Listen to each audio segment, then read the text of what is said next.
Paz a todos, que honra estar aqui compartilhando da palavra.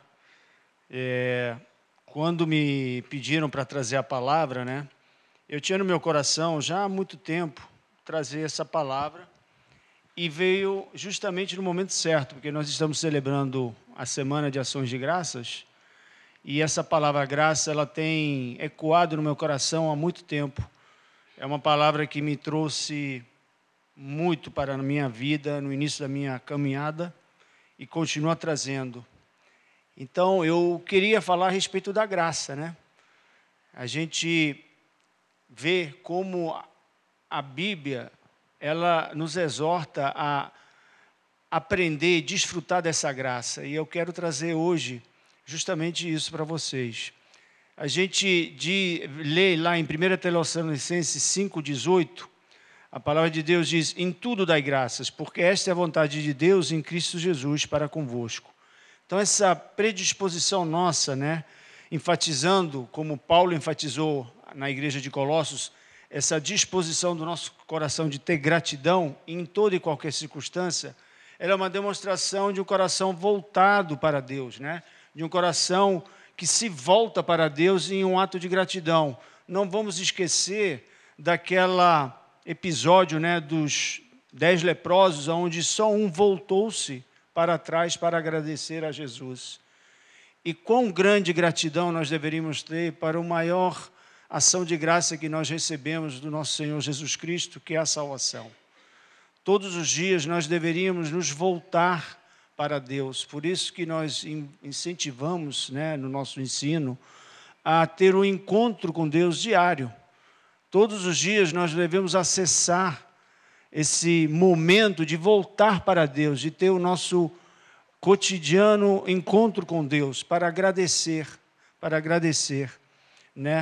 Então, quando nós fazemos isso, nós estamos o quê? Desfrutando da graça de Deus.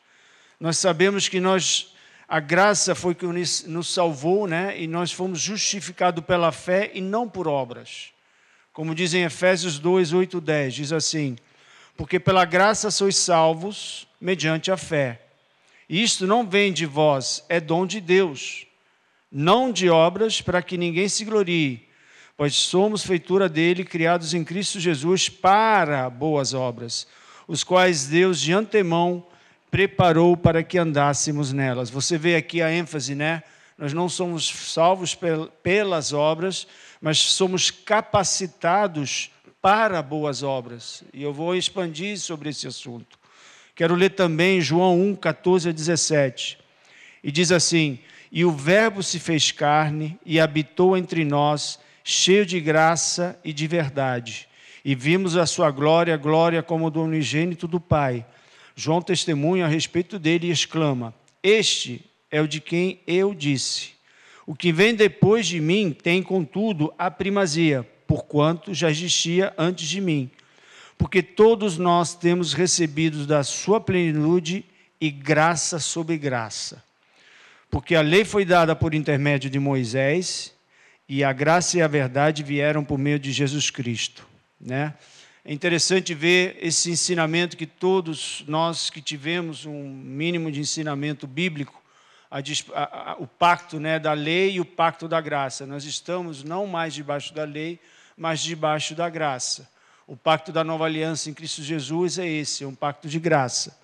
Mas eu quero enfatizar essa questão sobre ele andou cheio de graça e de verdade. Isso me fez lembrar da igreja primitiva, A igreja primitiva, ela caía na graça. Ela caía na graça do povo e é por causa dessa graça, essa graça derramada, essa graça que eles se apropriavam em Jesus, é que fazia com que Deus ali acrescentava dia após dia, como está escrito ali em Atos 2,47, A igreja primitiva caía na graça, dizia assim, louvando a Deus e caindo na graça de todo o povo, e todos os dias acrescentava o Senhor à igreja aqueles que se haviam de salvar, Atos 2,47. Então aqui nós temos um retrato, de quando nós nos apropriamos dessa graça e andamos nessa graça, assim como Jesus andou, cheio de graça e verdade, a tua palavra é a verdade. Quando nós andamos na graça e na obediência da palavra, Jesus, ele nos dá esse ensinamento, né? Através do seu testemunho. E nós também podemos fazer o mesmo. Quando nós andamos em graça, nós somos agraciados. E esse agraciamento que nós recebemos nos torna pessoas atraentes. Eles caíam na graça. Eles, em outra tradução, diziam, eles caíam na simpatia do povo. Isso me faz lembrar, recentemente eu fui assistir uma peça de balé, eu amo balé, e verdadeiramente eu podia observar a graciosidade dessas bailarinas, não na beleza exterior, mas na graciosidade do movimento. Isso nos atrai, isso nos traz paz, isso nos traz alegria. Imagine uma igreja que tem essa graça, né, derramada, ela verdadeiramente é algo que atrai. E nós temos que resgatar o poder dessa graça, né? Mas voltando a essa questão da lei e da graça, a gente sabe que a lei foi dada por intermédio de Moisés e a graça veio por meio de Jesus Cristo. Eu quero ler algo que é importante a gente ler bons livros. E um dos livros que eu li muito tempo atrás era As Confissões de Agostinho. Agostinho de Hipona, ele foi um pai, um dos patriarcas da igreja primitiva, e ele diz uma coisa que eu vou ler para vocês. Ele diz assim: a lei foi dada por Deus para que busquemos a graça e também reter a graça. Mas a graça também nos é oferecida para que possamos cumprir a lei. Então, o que ele está dizendo aqui? A lei, ela veio para mostrar a nossa incapacidade de cumpri-la. Por isso que nós precisamos do quê? Do resgate de um Salvador, que é Jesus Cristo, que pela graça Ele nos deu a capacidade de alcançarmos o quê? A salvação. Ele perdoa os nossos pecados e essa graça nos capacita. É isso que Agostinho de Hipona está dizendo. Olha, a lei, ela foi dada por Deus para que busquemos a graça, porque sem a graça nós não somos capazes de cumprir a lei. E a gente vai entender isso. A graça não veio somente como ato de salvação. Ali é o início da nossa caminhada. Outro referencial que muitas vezes é mencionado pelo pastor Aloísio, até eu conhecer, é o Russell Shedd, grande teólogo brasileiro, já está na glória. E ele dizia também, e ele declarou em seu livro, é um ótimo livro, que se chama Lei, Graça e Santificação. Ele disse: graça sem compromisso não representa a realidade bíblica. O que ele está dizendo aqui? Que uma graça barata, uma graça que dá aquilo que está escrito lá em Judas 1,4, alguns homens transformaram a graça em libertinagem, é isso que Russell Shedd está dizendo. Uma graça desvalorizada, uma graça sem poder de te livrar do pecado, é isso que ele está dizendo. Muitos têm deturpado a palavra de Deus e têm deturpado a pregação ou a teologia da graça para justificar um comportamento de libertinagem, né?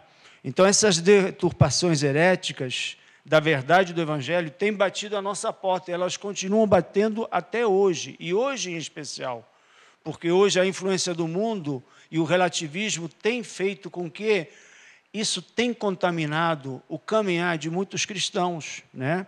E essas interpretações erradas da graça é que estão bombardeando a verdadeira graça.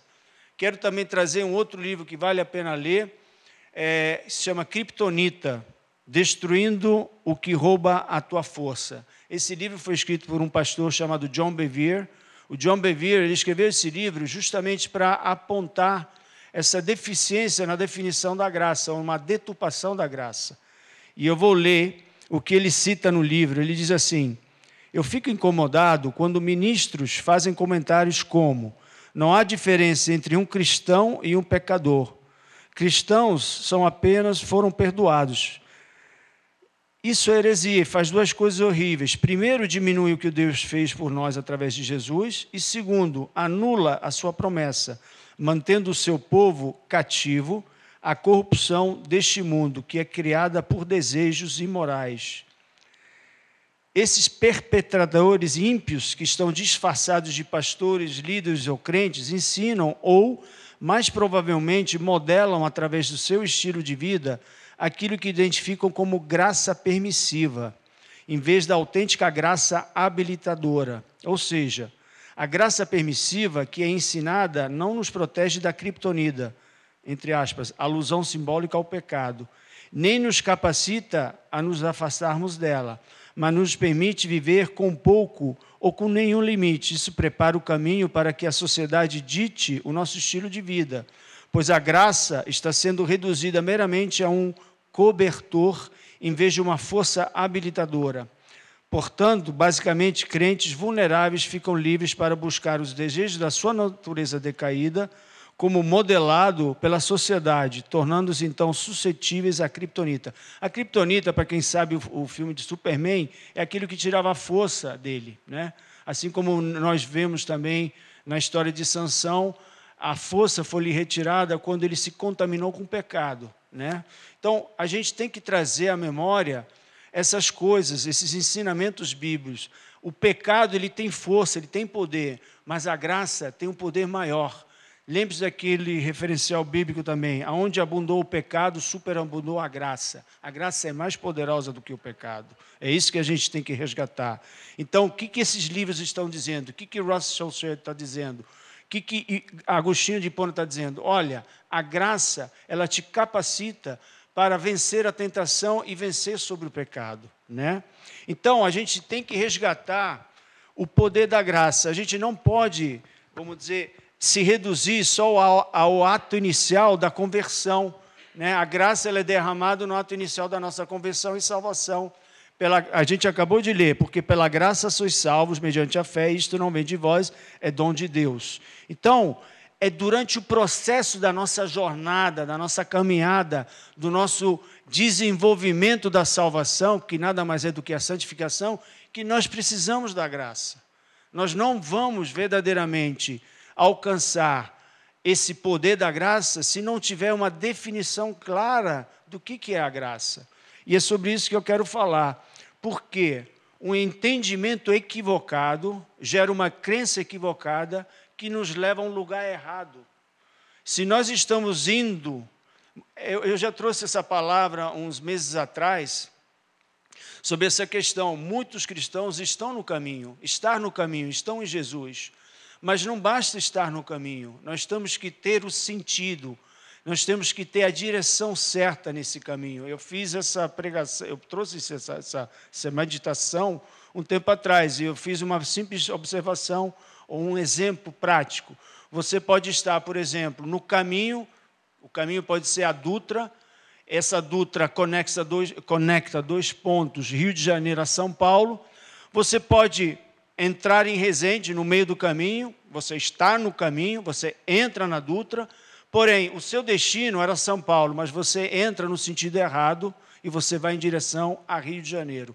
Muitos crentes estão assim, equivocados no posicionamento, no caminho, fazendo um entendimento errado da graça. É isso que a gente diz, e o que a gente acabou de ler. Alguns estão transformando a graça em libertinagem. Já é sempre, ela se repete. E a gente tem visto um relaxamento de valores nesse sentido que deveríamos tentar. Porque o verdadeiro sentido, quando você entra na graça e você desfruta da graça, é o quê? É ir em direção a quem? A Cristo, o autor e o consumador da nossa fé. Esse é o nosso sentido, a nossa direção, né? Então, nós temos que ter o entendimento correto da graça, porque, ao contrário, vamos comprometer, e isso tem trazido frustração para muitas pessoas, a nossa capacidade de crescer e frutificar. A gente sabe do fruto do Espírito Santo, quais são, né?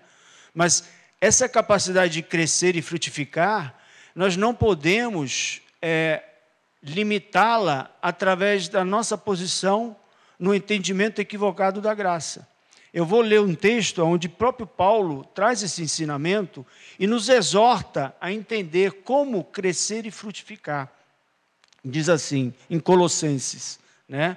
Ele diz: damos sempre graças a Deus, Pai de nosso Senhor Jesus Cristo, quando oramos por vocês, desde que ouvimos da fé que vocês têm em Cristo Jesus e do amor que vocês têm por todos os santos, por causa da esperança que está guardada para vocês nos céus. Desta esperança vocês ouviram falar anteriormente por meio da palavra da verdade do Evangelho, que chegou até vocês. Esse Evangelho está produzindo fruto e crescendo em todo o mundo, assim como acontece entre vocês, desde o dia em que o ouviram e entenderam a graça de Deus na verdade. Isso vocês aprenderam de Epafras, nosso amado conservo, e em relação a vocês, fiel ministro de Cristo. Então você tem aqui 3 fundamentos essenciais sobre a graça. Você tem a frutificação, você tem a compreensão ou entendimento, e você tem a instrução. O que nós temos aqui? Nós temos aqui que os colossenses só alcançaram o correto entendimento da graça, né, acerca da graça, porque houve alguém, esse alguém se chama Epafras, que os instruiu, né, os instruiu sobre a verdade, sobre a graça. E pela lógica, então, nós podemos presumir que na nossa vida cristã, para haver a verdadeira frutificação e não cairmos na frustração, se faz necessária a instrução, a palavra da verdade. E assim obter a correta compreensão. Não basta nós recebemos a instrução, nós temos que entendê-la, compreendê-la. É isso que Paulo está dizendo aqui. Então, é muito importante que a nossa compreensão a respeito da graça seja ampliada, né? A nossa compreensão, às vezes, ela é limitada ao ato inicial, né? É que nem uma peça de teatro. Você tem o ato inicial, mas depois tem o desenrolar da história. A nossa história está sendo escrita todos os dias pela mão de Deus. E Ele derrama graça sobre graça, como a gente acabou de ler em outro texto. Ele derrama graça sobre graça. E eu gosto disso, porque se não fosse pela essência de Deus, porque Ele é, na essência, graça, e a gente vai entender isso, Ele não nos capacitaria. O DNA de Deus, em essência, é graça. Por que eu digo isso? Outro livro que vale a pena ler, se vocês querem aprofundar esse respeito sobre a graça, você precisa ler mais sobre a graça, não só na Bíblia, mas também o que outros homens inspirados escreveram a respeito da graça. Tony Cook, em seu livro Graça, o DNA de Deus, afirma: de forma geral, podemos dizer que o valor e a importância de uma doutrina pode ser medida pela ênfase que a Bíblia dá a eles. Se a Bíblia fala muito sobre aquilo, então provavelmente deveríamos fazer o mesmo. Já que esse é um tema tão presente e central por todas as Escrituras, poderíamos realmente esperar conhecer ou compreender a Deus e quem nós somos em Cristo Jesus sem entender a graça? Ele escreve. Graça não é um assunto periférico ou uma espécie de adendo aos olhos de Deus, pois sua graça é a essência de quem Ele é e também a base para suas ações em nosso favor. Ela, a graça, também é a força transformadora por trás de quem nós tornamos e de tudo que somos capazes de fazer para Ele. Eu gosto dessa citação do livro de Cook, porque ele amplia a definição clássica do que é a graça. A clássica definição é favor imerecido, é um presente. Mas como eu já expliquei hoje na aula, a gente hoje na aula de escola dominical trouxe essa questão de que Jesus Cristo, né, o tema do estudo era Jesus Cristo, o substituto perfeito, né? Então Ele substituiu, Ele morreu em nosso lugar, Ele levou sobre si os nossos pecados, Ele se fez maldito em nosso lugar. Então isso é um presente de Deus, é a graça que nós recebemos. Esse ato, né, esse favor imerecido, muitas das vezes, porque é um presente, ou porque é de graça, nós não damos o devido valor. Como eu já trouxe também no ensino bíblico, todo presente ou todo favor, né, ele depende do valor que você dá a ele. Agora, se a própria Bíblia diz que uma vida vale mais do que o mundo, imagina o que é a salvação de cada um de vocês. Ela vale muito mais do que a soma de todos os homens mais ricos dessa terra. Ela vale mais do que a soma de todas as riquezas dessa terra. Ou seja, é o valor da graça. é o valor da salvação. A gente tem que resgatar esse valor. Agora, esse valor, a partir do momento que eu valorizo, eu também, por causa desse valor, eu também consigo entender o poder que essa graça divina nos fornece. Por quê? No ato da salvação, a gente já entendeu que não se dá pelos nossos méritos, não é por obras, né? É pelo que Cristo fez por nós. Outro ensinamento que a gente traz também na escola bíblica é: não basta crer em Jesus, você tem que crer naquilo que Ele fez por você. Esse é o verdadeiro valor, o verdadeiro valor da graça, o verdadeiro valor da salvação. Senão, aquilo que às vezes nós cantamos, né? Quero trazer à memória aquilo que me dá esperança, ou então eu quero trazer de volta a alegria da salvação. Você verdadeiramente se alegra na salvação? Você verdadeiramente dá valor à salvação? Amém, glória a Deus por isso. Mas além disso, a graça, te capacita. Em 2 Coríntios 12, 9, essa é uma palavra que Deus me deu no início da minha conversão para vencer as minhas tentações. E ela funciona. As tentações, a gente tem que fazer uma distinção entre tentação e pecado, mas eu vou fazer isso mais adiante. Eu quero ler 2 Coríntios 12, 9, porque foi uma das palavras que são as pilastras da minha vida cristã. Disse assim, isso é Paulo, né? Quando ele pediu para tirar o espinho da carne, ele disse assim: então ele me disse, a minha graça te basta, porque o poder se aperfeiçoa na fraqueza. De boa vontade, pois mais me gloriarei nas fraquezas, para que sobre mim repouse o poder de Cristo. A minha graça te basta. Ou seja, na nossa luta contra a carne, contra a tentação, né? Porque nós somos tentados não por Deus, é a própria carne que... Aqui está a tentação. Deus, aqui na sua palavra, diz, a minha graça te basta. Então não existe tentação humana. Vamos ler 1 Coríntios 10, 13 também, que é um gancho também para expandir o discurso. Não sobreveio a vocês tentação que não fosse comum aos homens, ou seja, a tentação é humana. É Deus, e Deus é fiel, Ele não permitirá que vocês sejam tentados além do que podem suportar.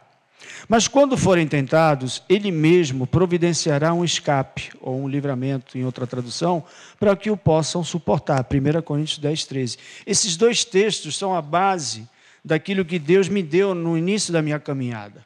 No processo de santificação, se nós entramos e entendemos que a graça é a capacitação que Deus te dá, é a habilitação que Deus te dá, imagine só, você se converte, podemos fazer um paralelo, você entra a trabalhar no reino de Deus. Todo trabalhador, quando ele entra, ele tem que ser capacitado, senão ele se torna ineficiente. E essa capacitação se dá pela graça. Se a gente não entender isso, nós vamos entrar no reino de Deus. A palavra de Deus diz, buscar em primeiro lugar o reino de Deus. Ok, nós entramos, nos convertemos, e a partir do momento que nos convertemos, nós estamos debaixo de um novo pacto, de uma nova aliança, que se chama Aliança da Graça.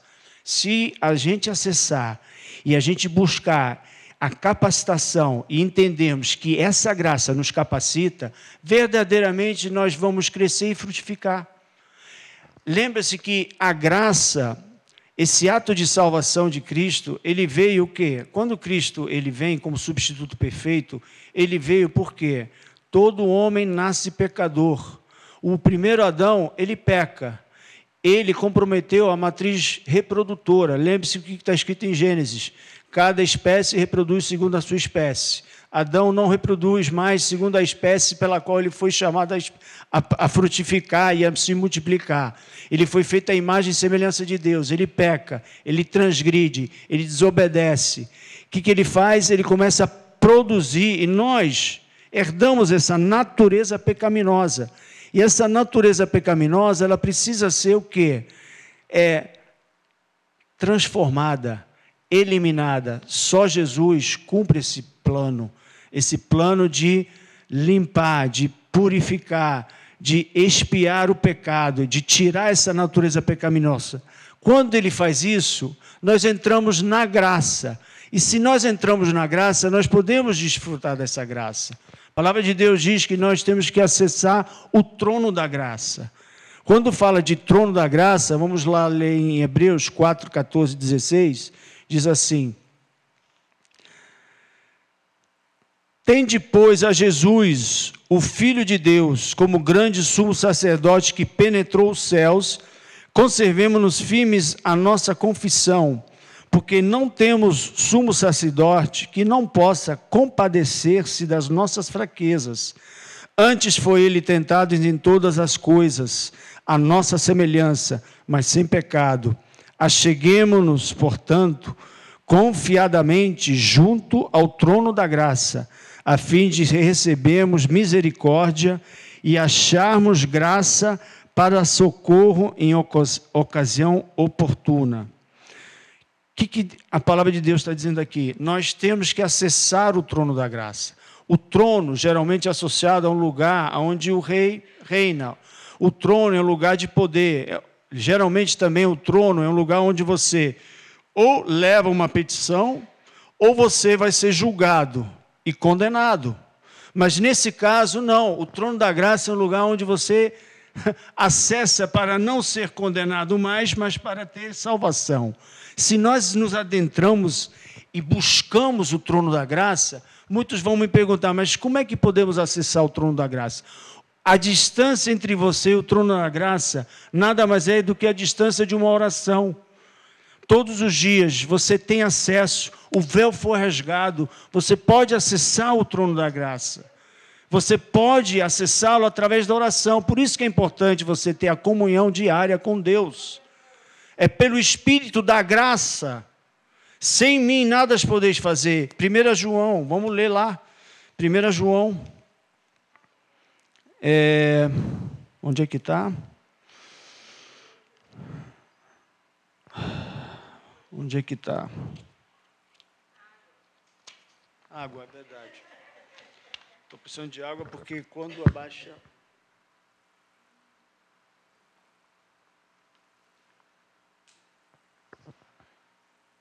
Não é 1 João, é João 15, 5. Sem mim nada podeis fazer.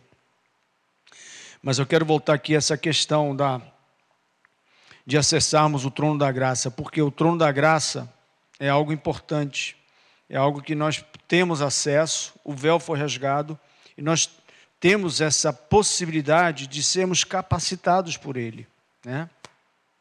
Quando nós acessamos o trono da graça, nós temos a capacidade de fazermos aquilo que a palavra diz, nós somos sim tentados, mas com a capacitação nós temos o poder de vencer, né? Queria voltar àquilo que eu disse antes, tentação e pecado, né? Eu escrevi aqui, tentação é provocação do desejo, que por sua vez pode ser controlado. Em vez do pecado, é a consumação do desejo que não foi dominado. Então você vê que quando a gente acabou de ler, nós somos tentados pela nossa própria carne, Deus nos capacita, está falando da graça.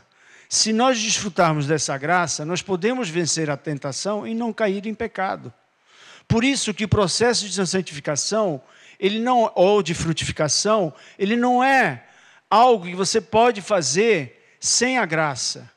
Se você resgata a graça e entende que a graça é ela que te faz caminhar no sentido de irmos em direção a Ele, é ela que nos capacita a ir na direção certa, é ela que nos ajuda no processo de santificação e frutificação, você não vai ficar frustrado. Né? Nós temos que buscar, sim, nos santificar. Seja santo porque eu sou santo, seja perfeito porque eu sou perfeito. Mas essa santificação, se nós a buscarmos sem essa capacitação, nós vamos cometer atos pelas quais nós nos arrependemos, temos acesso ao perdão, mas eu quero dizer, desfrute da graça. Eu tenho testemunhos a respeito disso no início da minha caminhada. Eu não vou dar esses testemunhos, mas o que eu quero dizer é que ela funciona. Coisas tremendas que hoje dizem, não, mas é difícil vencer o pecado. Eu venci o pecado não pelo meu esforço, mas porque verdadeiramente, quando eu me reconheci na minha fraqueza, e hoje nós somos bombardeados por esse pensamento que nós temos que ser fortes, que nós temos que demonstrar que somos fortes e que nós não podemos mostrar as nossas fraquezas e vulnerabilidades, isso é antibíblico. Porque a Bíblia diz, digo fraco, né?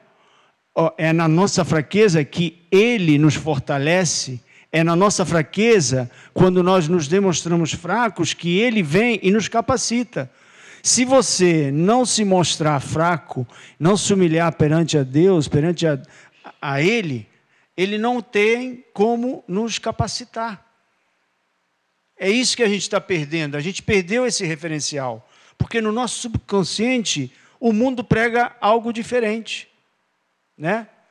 O mundo prega o quê? Mostre-se forte, mostre-se infalível, mostre-se, aí é quase como colocar uma máscara, mostre-se que você é infalível, e aí nós caímos, porque aí começa a soberba, o orgulho, isso precede a queda.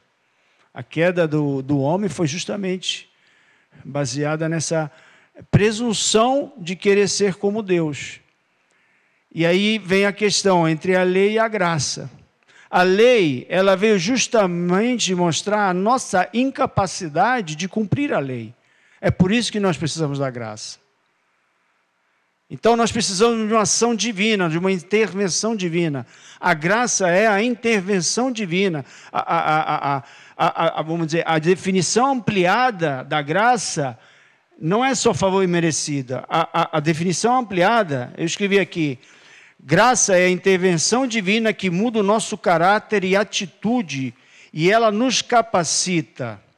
A graça de Deus nos basta. Então, a graça de Deus é uma força capacitadora para viver em obediência e santidade. A gente viu o que o Russell Shedd falou no seu livro. Lei, graça e santificação. Ela nos capacita o quê? Para viver em obediência e santidade. Qual foi o problema da queda do homem? Foi a desobediência. Mas eu posso ser obediente? A lei mostrou que eu sou incapaz, mas pela graça eu sou.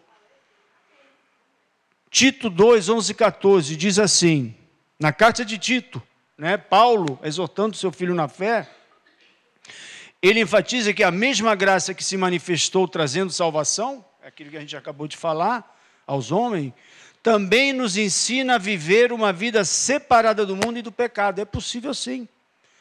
Diz assim, Tito 2, 11 e 14, porque a graça de Deus se manifestou salvadora a todos os homens. Ela nos ensina a renunciar à impiedade e às paixões mundanas, e a viver de maneira sensata, justa e piedosa nesta era presente, enquanto aguardamos a bendita esperança, a gloriosa manifestação de nosso grande Deus e Salvador, Jesus Cristo. Ele se entregou por nós, a fim de nos remir de toda a maldade e nos purificar para si mesmo, um povo particularmente seu, dedicado à prática de boas obras. Isso aqui é tremendo, porque aqui a gente vê essa questão que eu acabei de falar. Nós não somos tentados além das nossas forças, além daquilo que podemos suportar. E Ele providenciará um escape para que podemos suportar. Nessa exortação de Tito, de Paulo a Tito, ele está dizendo, olha, você não só foi salvo, mas Deus te capacitou, mediante a graça, a viver uma vida renunciando à impiedade e às paixões mundanas. Ele está dizendo, olha, essa graça que eu te dou, ela é suficiente, ela te basta para vencer. Por isso que, quando nós andamos nas pisaduras de Cristo, quando nós estamos nele e ele em nós, nós somos mais do que vencedores. Nós prevalecemos sobre o pecado, nós prevalecemos sobre a tentação. Se nós resgatarmos a graça, se nós nos empoderarmos pela graça, venceremos. E aí sim, continuamos a crescer. O que a palavra de Deus diz? Temos que crescer à perfeita estatura de Cristo. Sermos maduros. Ser maduro significa ser completo. Quando também diz frutificar, é a manifestação de uma raiz nova. Lembre-se que o machado está posto à raiz, diz a palavra de Deus. Quando Jesus vem, ele põe o machado na raiz. Que raiz que ele está falando? É a natureza pecaminosa, aquela natureza adâmica que nós herdamos e que nós temos no nosso DNA. Ele põe esse machado, ele tira. A nossa raiz, ela é transformada. Nós temos uma nova raiz. Essa nova raiz, enraizada em Cristo, essa seiva que corre em nós, ela frutifica. Nós não vamos mais cometer atos pecaminosos, mas nós vamos frutificar. Por isso que temos que intervir lá, na raiz. E só a graça faz isso.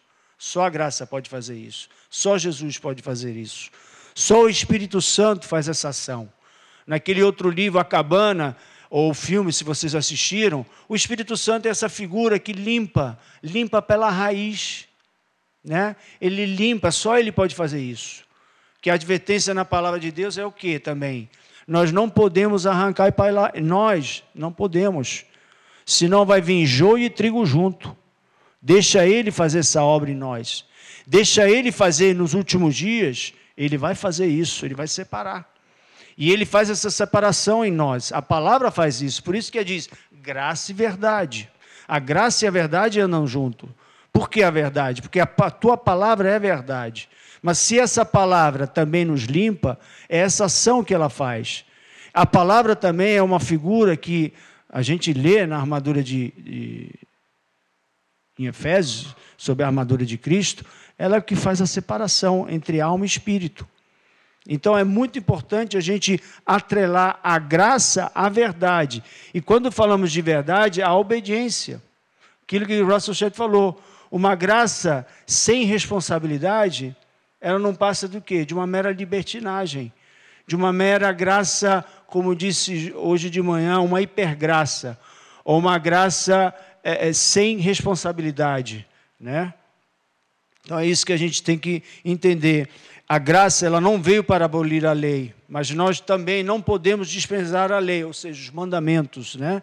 Para tentar valorizar a graça. Isso é feito muito lá fora, em alguns segmentos evangélicos também. Eles desvalorizam a lei porque já não existe mais a lei, estamos debaixo da graça, isso é desvirtuar. Jesus mesmo veio estabelecer um padrão mais alto, né? Mas justamente ele nos deu mais capacitação para a obediência, por meio da graça. Toda vez que no Sermão do Monte, Jesus está escrito, ele dizia, porém eu digo, ele estabeleceu um padrão mais alto, todo, não adulterarás, porém eu digo, não, aquele que olhar já terá cometido pecado. Então ele estabelece um padrão mais alto, ele não veio abolir a lei, ele veio cumprir a lei e aumenta o sarrafo. Mas, poxa, então é mais difícil? Não, porque ele derramou da graça, ele nos capacitou. Se nós somos empoderados e capacitados, nós podemos fazer aquilo que ele fez e até coisas maiores, ele disse. Ele disse, eu não disse, ele disse. Então, temos que mudar a nossa mentalidade. Às vezes a gente tem uma mentalidade voltada para a queda, voltada para o erro. Mas é muito melhor você ensinar o certo, mostrar que é possível. E não dizer, olha, meu filho, saiba de uma coisa, que você é pecador, então você vai pecar. Você já está dando uma palavra negativa sobre um filho. A palavra de Deus é o contrário. A palavra de Deus diz, tudo eu posso naquele que me fortalece. Hoje mesmo a gente trocou essa frase com a pastora Yani. E ela lembrou de uma palavra certa, que está na Bíblia, e a gente acabou de falar sobre isso. Ele te dá a capacidade de suportar todas as coisas. Não é fazer qualquer coisa. Porque a palavra de Deus também diz, tudo eu posso, mas não tudo me convém. Você tem o livre-arbítrio para escolher. E esse livre-arbítrio também é poderoso. A gente tem que resgatar essa questão sobre o livre-arbítrio, trazer o ensinamento sobre o livre-arbítrio, né? Hoje, a gente tem que entender que a capacitação que vem pela graça, ela é poderosíssima, né? Então, eu quero que a gente entenda esses princípios, porque a graça, ela não apenas nos salva, mas ela nos dá o poder para viver em santidade, né? Ela já ajuda a vencer tentações e perseverar na fé. Como a gente tem um texto também que a gente lê em Romanos 5, 2, 1 e 2, que diz: nós fomos justificados, pois, mediante a fé. Essa é a essência de Martinho Lutero, né? Temos a paz com Deus por meio de nosso Senhor Jesus Cristo, por intermédio de quem obtivemos igualmente acesso pela fé a esta graça, na qual estamos firmes e nos gloriamos na esperança da glória de Deus. Romanos 5, 1 a 2. Então, a fé é a porta de entrada para a graça de Deus, né? É necessário que nós nos aproximemos do trono da graça com a fé, confiando, né? E que, por sua vez, essa graça, ela nos providenciou o quê? A justificação em Cristo. Nós fomos justificados por meio do ato sacrificial, esse sacrifício vicário de Cristo. Ele faz esse ato, então nós temos acesso pela fé, por isso que nós confessamos ao nosso Senhor Jesus Cristo como Senhor e Salvador. Ele não só nos salvou, mas Ele se tornou Senhor das nossas vidas. Isso é aquilo que a gente também tem que trazer de volta. Se Ele é Senhor, nós devemos o quê? Obediência a Ele. Por isso que a graça, ela é acompanhada disso que Russell Shedd fala, da obediência, da nossa responsabilidade. Sim, a lei mostra a nossa incapacidade de cumpri-la. Mas também a graça nos mostra o quê? A nossa responsabilidade de cumpri-la, porque ela nos capacita. Então, não vamos confundir a nossa incapacidade como uma justificativa que não é possível. Tudo é possível. Tudo é possível em Cristo. Tudo é possível na graça que Ele nos derramou, nos capacitou, nos empoderou. Se fala muito sobre empoderamento, essa palavra bonita. Mas o verdadeiro poder, toda a glória, toda a honra a Ele. Ele nos dá esse poder. Ele nos derrama a graça, né? Quando fala de misericórdia, ele diz: receberemos misericórdia e acharmos graça para socorro em ocasião oportuna. Hebreus, que a gente leu antes, do 14 ao 16. A graça é para socorro em ocasião oportuna. O que ele está falando aqui? Esse é outro princípio que eu quero trazer. A graça, ela chega na hora certa, para você evitar a queda, para você evitar a tentação, para você vencer sobre o pecado. Por isso que a gente fez essa diferenciação na definição do que é tentação e do que é pecado, né? A tentação, como a gente viu, é algo que está em nós, está na humanidade. Está escrito lá também em Tiago: nós não somos tentados por Deus, nós somos tentados pela nossa própria carne, porque nela não habita nenhum bem. Mas você pode vencer a tentação. E foi isso que eu experimentei no início da minha caminhada. Eu nem sabia muito a respeito da Bíblia, dos ensinamentos, mas eu experimentei o poder. Na minha fraqueza, na minha humildade, eu experimentei, a Cláudia experimentou. Nós tivemos experiências lindas com o poder da graça. E eu quero resgatar isso na igreja.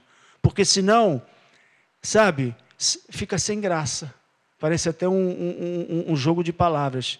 Você sem graça fica sem graça. Por quê? Verdadeiramente, uma pessoa sem graça é uma pessoa desgraçada. Quando Caim cai o quê? Cai o semblante, ela não tem graça. Ele não tem graça. Quando eu fiz a referência àquele balé que eu fui assistir, aquelas bailarinas graciosas, elas eram agraciadas. E nós somos agraciados quando vivemos pela graça e recebemos essa graça, que nos empodera, nos capacita. E nós caímos o quê? Na graça do povo. Aí Deus manda mais. A graça atrai. Nós conhecemos um pastor chamado Pastor Guilhem, um africano do Senegal. O cara era a graça em pessoa. Você era atraído pela graça dele. E ele emanava amor. Porque quando diz que Deus é amor, o que a gente acabou de ler? Na essência, Deus é graça. Leia o livro do Tony Cook, DNA de Deus, graça, o DNA de Deus. Se nós temos o DNA de Deus, nós vamos transparecer e vamos emitir essa graça, né? Isso atrai o povo. A gente era atraído pelo pastor Guilherme, a gente queria abraçá-lo, ficar do lado dele. É aquilo que aconteceu com Jesus. Ele andou no meio de nós cheio de graça e de verdade, cheio de graça e de verdade. Então é isso que a gente tem que resgatar. E nós vamos frutificar e crescer. Amém? Eu queria trazer essa meditação. Esses livros vale a pena comprar e ler. Lei, Graça e Santificação, do Russell Shedd. Graça, o DNA de Deus, Tony Cook. Kryptonita, do John Bevere. E tem outros livros bons sobre a graça. Graça, maravilhosa graça, tremenda graça. Graça maravilhosa. Tem o hino do John Newton, que é Amazing Grace, graça maravilhosa.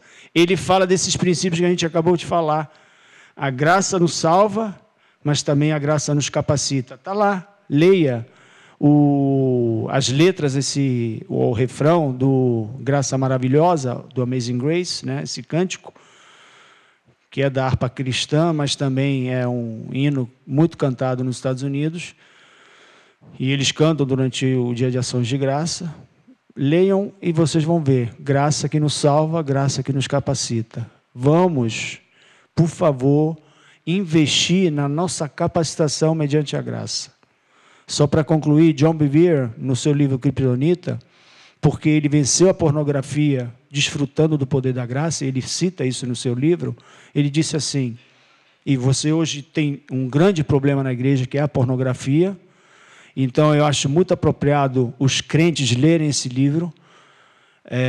Ele diz assim, depois que eu conheci a graça verdadeira e não a graça permissiva, eu fui liberto da pornografia, um pastor.